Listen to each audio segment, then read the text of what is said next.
On the 14th of December 1900, almost 125 years ago, Planck presented a paper to the German Physical Society. He proposed that energy comes in discrete packets, launching quantum theory and decades later, inventions like lasers, LEDs, and transistors. But how did Planck, who didn't even believe in atoms, come up with such a radical theory? Textbooks say classical physics predicted an energy curve that flat out contradicted experiment, and Planck heroically patched it with quanta. Nice story, except it never happened. Planck was a highly conservative person, yet he became a revolutionary almost against his own will. Let's unravel the real story of Planck's route to quantum. Max Planck lived for 90 years, and this long life was rich in experiences. As a child, he witnessed Prussian and Austrian troops marching into his hometown of Kiel. He also experienced firsthand the rise and catastrophic fall of the German Empire. These events had a profound personal effect on Planck. During the First World War, his eldest son tragically died at the Battle of Verdun. In the Second World War, his house, including his library, went up in flames during an air raid.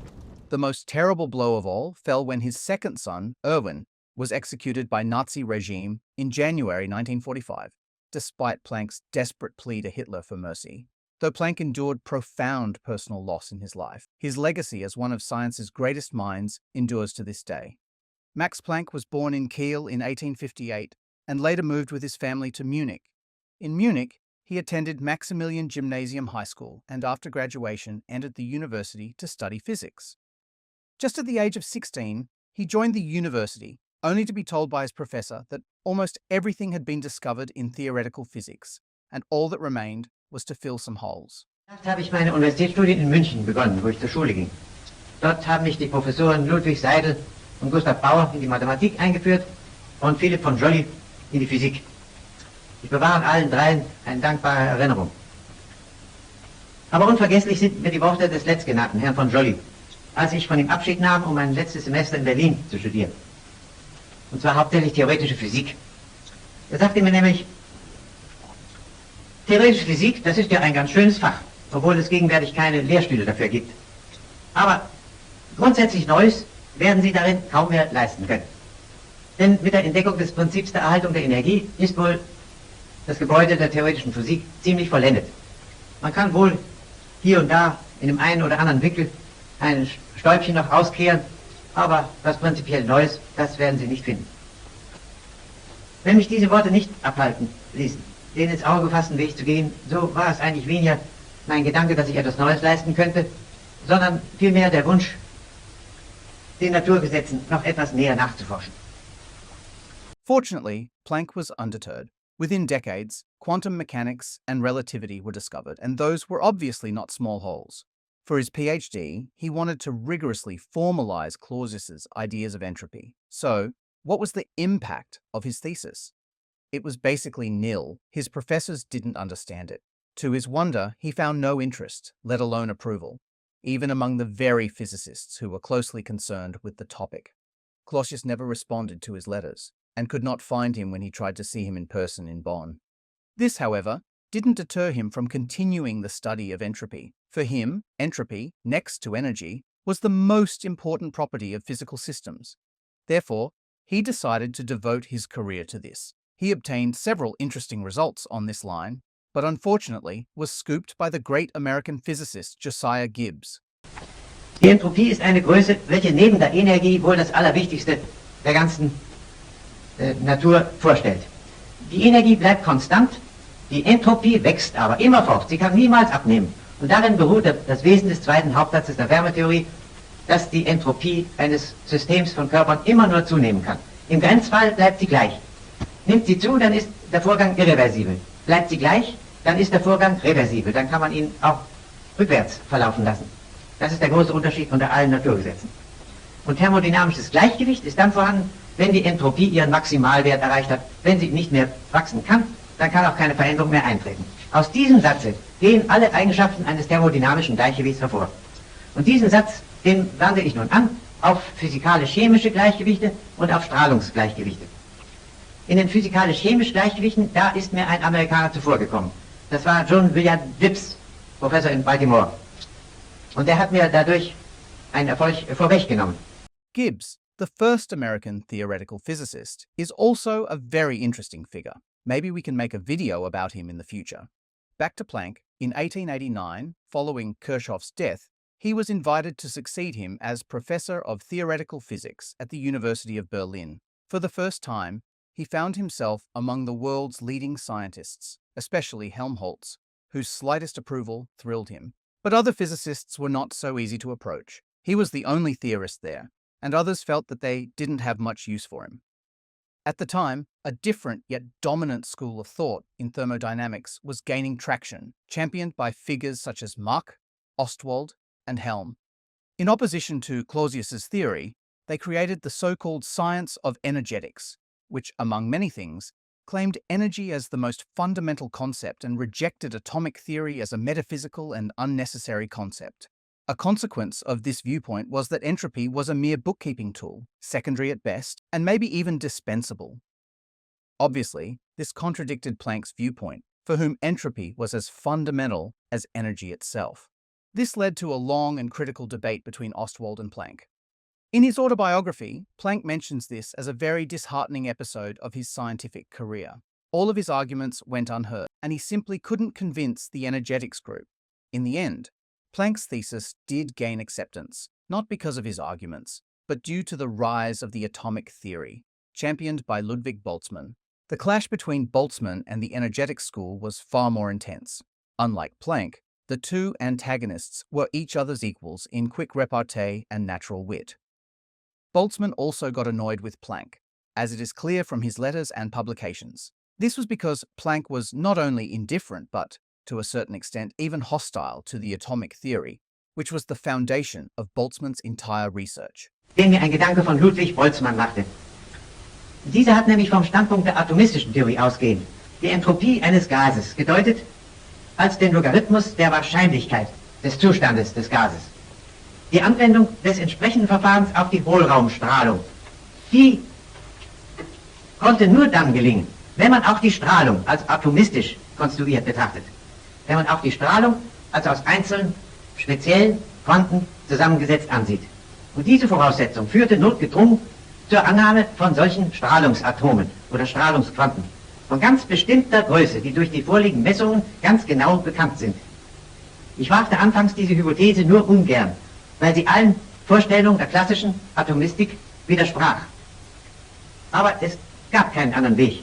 Und die Erfahrung hat dann dank der Arbeit zahlreicher Fachgenossen gezeigt, dass sie der Wirklichkeit entspricht.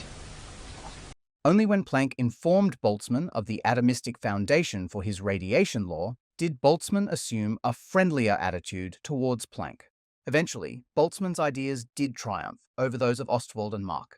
Reflecting on this pivotal shift in scientific thought, Planck famously remarked, "A new scientific truth does not triumph by convincing its opponents and making them see the light, but rather because its opponents eventually die and a new generation grows up that is familiar with it." What was Planck's stance on this heated debate? He didn't expect it to produce anything new, so he took relatively little interest in it. His focus soon shifted to a completely different problem, one that would occupy him for many years to come. Yes, you guessed it, the problem of blackbody radiation. But what may surprise you is that this groundbreaking problem was originally driven by a very practical concern: finding the most efficient type of street lighting for the city of Berlin. By the late 1800s, electric lighting became a major business opportunity with figures such as Thomas Edison and Tesla. Various companies in Europe and North America sprang to life. The key to the business was the filament material. Some filaments would burn out quickly, while others lasted longer. In 1895, the Berlin government tasked local scientists to determine which type of street lighting would be more economical, electricity or gas. To study the luminous intensity of light emerging from a filament at different temperatures, these scientists built a blackbody radiator with such unparalleled precision that they uncovered inconsistencies in the classical world. It was the most spectacular experimental success of the Berlin physicists. Berlin then suddenly became a hotspot for the physical sciences. This rise was likely due to the strong scientific initiatives from the Kaiser, the government, and industry. Before I go to Planck's discovery of the radiation formula, let me first tell you that the standard story is just wrong. 1900s, we thought physics was complete. Yep, we know everything. That is until we started analyzing the colors of the hot glowing things. I mean, we, who supposedly know everything, can surely explain what's going on over here, right? So we tried. We applied what we knew about guitar strings and air molecules to try and explain it. What could go wrong? What could go wrong? You might already know this. When classical physics tried to explain the black body radiation curve, it was a disaster. We called it the ultraviolet catastrophe. Unfortunately, this story is a myth, closer to a fairy tale than to historical truth. The standard story, which is wrong, goes like this. In the late 1890s, scientists worldwide were studying the energy radiated by a black body. Most of it was heavy experimental work. Then, a couple of British mathematicians armed with classical physics obtained a mathematical formula, but the formula predicted nonsense. They found that the total energy emitted by the black body should be infinite, meaning every time you open your oven, it should just blast off with an impossible amount of energy. Faced with this grave anomaly, Max Planck in Berlin looked for a solution. He postulated that energy comes in quanta, and obtained a theory that matched perfectly with the experiment. Then, the quantum theory was born. Sadly, the story is a myth, closer to a fairy tale than to historical truth. Quantum theory did not owe its origin to any failure of classical physics. Planck was not at all concerned about the UV catastrophe problem. He didn't even believe in atoms, let alone the equipartition theorem behind the problem. So, what is the real history? It is a little messier, but also a lot more interesting. Remember that after the death of Kirchoff, Planck succeeded him as the professor of theoretical physics in Berlin. Well, it turns out that Kirchoff, almost 50 years ago, had proposed a challenge for all physicists to determine the ratio between radiating and absorbing power of a black body. What made the challenge so interesting was that Kirchoff found the ratio should be the same for all materials, no matter the composition, thus pointing to something much more fundamental. But how could one possibly construct such a black body? Kirchoff had a brilliant idea. He realized that an opaque oven with a small hole in its wall would serve as an excellent absorber. Any radiation entering the hole would bounce around inside, losing energy with each reflection until it gets eventually absorbed. And here's the key insight. According to Kirchoff's law, a perfect absorber is also a perfect emitter. This meant that such an oven wouldn't just absorb radiation efficiently, it would also emit it just as effectively, making it an excellent real-world approximation of a black body. Indeed, such a whole RAM can even be constructed from cardboard, as shown by Purcell's black body box, a whole ROM demonstrator. The first important progress toward the Kirchoff challenge came in 1896, when Wien discovered a radiation law that had a very convincing agreement with the precise measurements conducted in Berlin's experiments. However, Planck was not very satisfied with Wien's derivation of the radiation formula.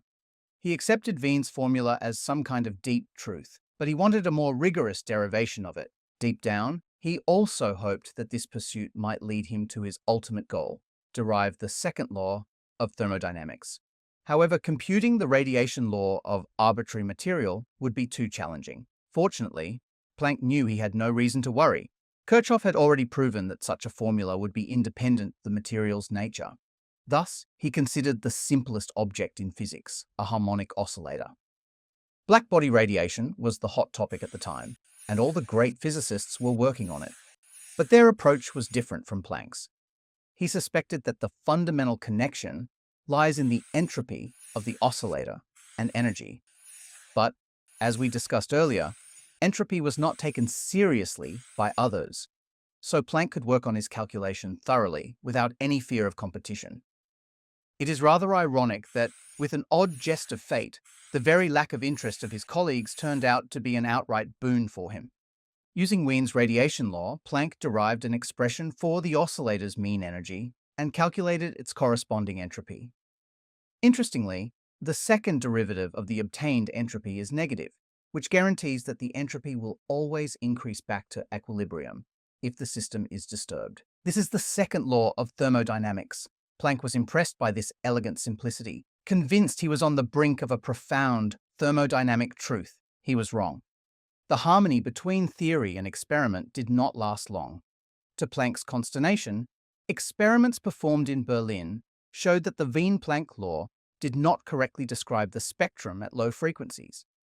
Note that this is the complete opposite of the UV catastrophe problem. The Vinplank formula worked for high frequencies, that is, at high energy, but not for low energy radiation.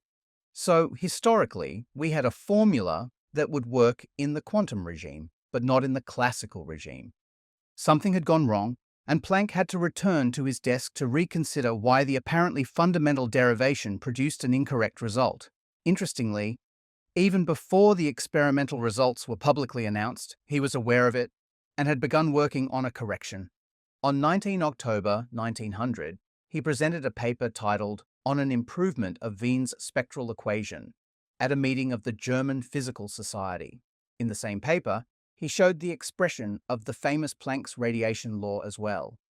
The problem, it seemed to him, lay in the definition of the oscillator's entropy, so he redefined it and found the entropy of a single oscillator to be. From this, he was able to obtain a new radiation formula that approximates Wien's formula at high frequencies.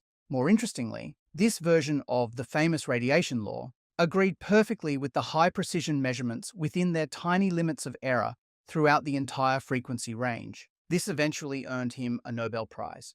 This surprisingly good news had Planck desperately searching for some theoretical justification. How to interpret this new entropy expression? Here, things took a very unexpected turn. He turned to Boltzmann's probabilistic notion of entropy, which he had ignored for so long. But although Planck now adopted Boltzmann's view, he did not fully convert to the Austrian physicist's thinking. He remained convinced that the entropy law was absolute and not inherently probabilistic, and therefore reinterpreted Boltzmann's theory in his own non-probabilistic way.